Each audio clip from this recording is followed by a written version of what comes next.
L'on peut lire la Bible tout entière, mais l'on ne peut complètement méditer la Bible tout entière. Parce que lire la Bible revient à dire, appréhender la Bible dans sa dimension littéraire, de la littérature simplement. Mais méditer la Bible est une question de dimension et de voix ou de niveau. Car la méditation de la Bible a 4 niveaux, a 4 voix, a 4 dimensions.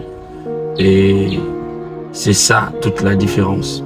Et ces 4 niveaux et dimensions sont, au fait, nous avons la voie, les niveaux ou la dimension de la connaissance, qui est la première. La deuxième voie ou dimension, c'est celle de l'inspiration ou de la prophétie.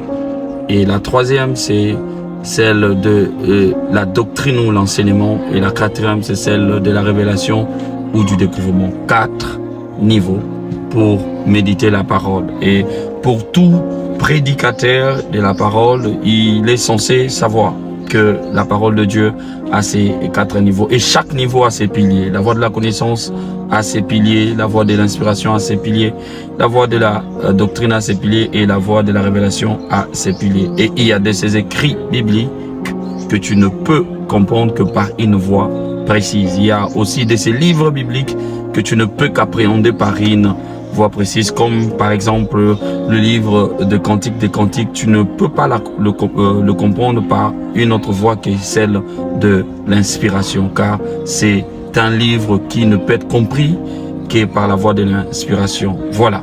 Donc, ce sont ces 4 niveaux qui permettent de méditer la parole, mais aussi d'annoncer la parole. On ne peut annoncer la parole que par ces 4 voies. C'est ce que Paul va dire dans 1 Corinthiens 14, 6. Il explique le voie qui le permet d'annoncer la parole, qui lui donne une utilité d'annoncer la parole. Le juif dans le judaïsme appelle ça le pardès, le 4 niveaux de la parole. Et ben voilà, si tu ne connais pas ces voies-là, c'est bien dommage.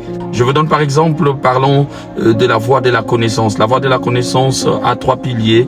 Et il y a le pilier de la philologie, l'histoire, le pilier de l'étude contextuelle, mais aussi l'étude des racines de mots. Quand je parle des racines de mots, ça veut dire les mots en grec et en hébreu. Ça veut dire la langue avec laquelle on a les écrits anciens, les écrits bibliques.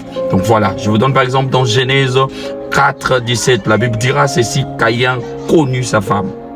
Caïn connut sa femme. En voyant cela, quelqu'un peut le lire et il peut vouloir rajouter ce qu'il n'y a pas en disant que Caïn, là où il est parti se marier.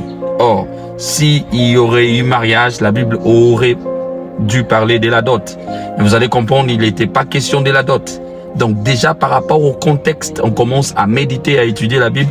On comprend que dans cette écriture, il n'y a pas question de dot. La dot n'est pas donnée. Car il est dit directement, Caïn connut sa femme. Or, nous savons, si l'épouse devait être d'une autre famille, Caïn avait l'obligation ou aurait l'obligation de payer la dot. Mais là, il n'y a pas de dot.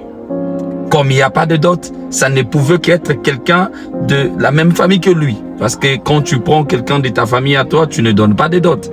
Et c'est pareil avec Abraham qui a pris sa sœur ou sa nièce. Il n'y avait pas question de dot.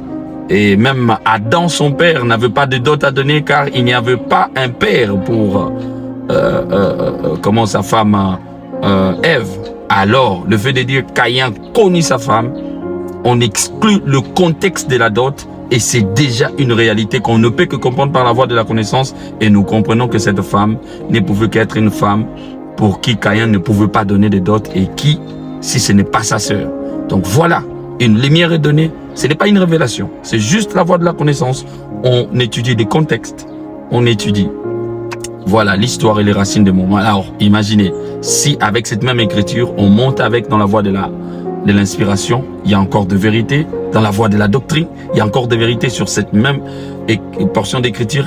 Même dans la voie de la révélation, il y a encore de vérité sur cette même portion d'écriture. Alors, regardez combien cette simplement petite portion d'écriture peut nous amener à de dimensions un peu plus larges que cela. Voilà pourquoi il faut comprendre ces choses, connaître ces choses. Que Dieu vous bénisse et que la grâce de Dieu soit avec vous. Je vous bénis au nom de Jésus. C'est pour vous ici, le prophète Yeshua le PMCS. Paix et grâce à vous au nom de Jésus. Amen.